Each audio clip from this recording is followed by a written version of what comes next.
In today's VUCA environment, adaptability isn't just a nice-to-have trait for organizations. It's a matter of survival.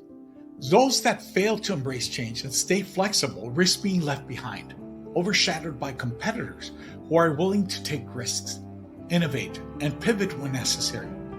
Yet when it comes to change, one of the things we often overlook is that change is a breakup. Picture this: George, head of the Asian Pacific region for a global industry leader, was running the annual meeting of his group's 300 executive and managers when he dropped the news.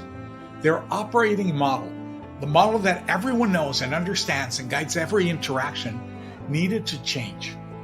This triggered huge change in the organization in the following 12 months, with restructuring of the teams, relocation, and new ways of working. People felt they were losing their friends. They were getting a new boss, and sometimes they felt as if they were being disloyal to their former boss.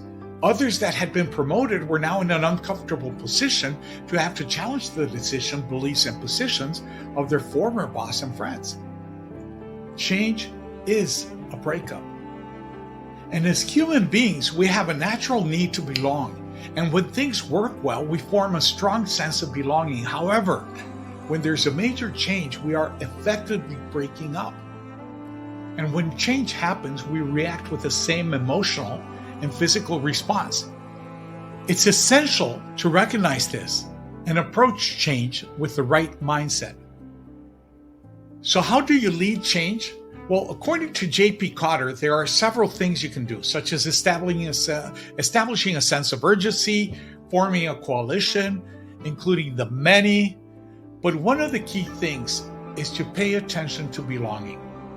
In fact, according to Deborah Rowland and her team, authors of the Harvard Business Review paper, How to Get Your Team on Board with Major Change, the top 12% of effective change stories featured leaders who paid significant attention to belonging. To drive change through belonging, you need to help yourself and others go through the process of unbelonging and reestablishing a new sense of belonging. In their article, they mention 4 things you need to do. First, be mindful of your own emotions. Second, identify what people are seeking to preserve and why. Third, lead difficult conversations. And fourth, consider the prize and the price of change. Now, all of this is important, but I have a question. What if you and I could start by preparing our organizations to feel comfortable with change starting today, before change happens? Now, in my work over the last 10 years, I have asked myself how we can prepare leaders, teams, and organizations to feel comfortable with change. Through an experiment called the Intentional Possibility Challenge, I have seen firsthand how people can break silos, increase self-confidence, gain higher levels of communication, and create dynamic structures that innovate and initiate change with purpose. And I'm looking forward to sharing some of these ideas and findings with you in our next videos and live conversations. Because change is never easy. But with the right mindset, behaviors, and skills, you and your team can successfully lead, adapt, and enjoy change. So how about we start a conversation today on how we can help each other embrace change and drive growth in our organizations.